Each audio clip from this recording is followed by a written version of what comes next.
Okay, I got a pair of vice grips clipped onto the battery tray and another one clipped on that. Kind of Rube Goldberg. Hose going in there. My carburetor.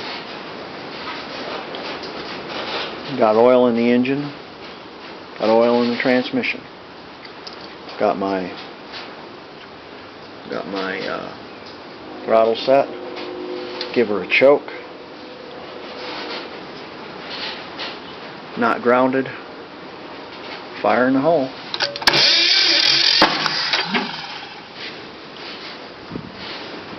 And again.